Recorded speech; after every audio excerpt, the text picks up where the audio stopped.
So I once again was put by myself in the basement of an insane asylum again. And how f***ed up are these places now? Are they totally run down? Like Yeah, they there's completely abandoned and just shitholes. Yeah. like jagged edges, all kinds of shit, like random objects. Old blood. Oh just yeah, on the ground. all that old suitcases and stuff from patients that were there, like all this stuff's in there. They just threw everything in the basement of this place. So it's called Hillview Manor. It's in Pennsylvania. Oh, sounds horrible already. I know. Yeah. It sounds like a sounds movie, like right? the title of a horror It does. movie, I know. yeah. And they're always in Pennsylvania too. That place. Pennsylvania has a lot of haunted places. Yeah, coal miners. They're just dying everywhere. So this place, I mean, it's another one that like Penhurst, you pull up to it and you're just like, all right, this place has got some shit, like for sure. And you walk in and like I said, I mean, I don't always sense things when I walk in, you know, but there's places that I think even if you aren't sensitive to stuff, like you walk in, like you were saying, you walk in, you're like, no, like there's stuff going on in here, you know, something's not right, exactly. But you walk in this place and like the ceiling tiles are coming down and it's just like all the stereotypical like rundown building stuff. And I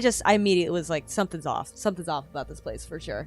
So they're like, you're going in the basement. I'm like, of course. Yeah. So Katie, to the basement. I hate basements. where's the most f***ed up place in this building? That's where I'm Send going. Katie. Yeah. They send me in the basement. I'm sitting in a wheelchair that has 3 wheels. You're sitting in a wheelchair. In a wheelchair. Because that was the only like seat in the whole basement, or? I don't know. And that was just left over? Yeah, they're like, here's a good place to sit. I'm like, okay. That's somebody's seat. You're right. What are you doing? I found out later. I didn't know this, and I don't know if it's just like a superstition, but apparently it's actually bad luck to sit in wheelchairs. So I'm facing, there's like these double doors, and I guess behind that is storage where they, you know, all the old suitcases and stuff that, you know, the patients had is in there, which is creepy, you know, and of course. Yeah. people get attached to their stuff too. Because you know, this like, is their personal belongings, Is it right? like, Right. Is it like old trunk luggage? Like yeah, some of that.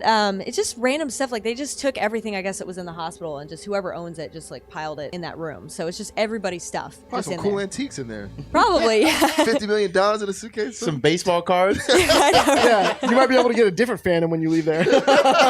But so I'm facing these double doors, and one of them's propped open, and you know these are heavy doors, and it's, you know, propped open. It's been open the whole time we've been filming. I think this was like the second or third day we've been there at this point. The door has nobody's touched it, right? You said it's propped, right? It's propped open. Okay. So I'm sitting in this wheelchair facing these doors, and I have my camcorder just like facing the door, and you know, I'm talking to whatever's down there. All of a sudden the door just kind of unhinges and just starts closing really slow in front of me. Nope. And I have the camcorder facing it, and all I could do, I was like, it's like the only noise I could make.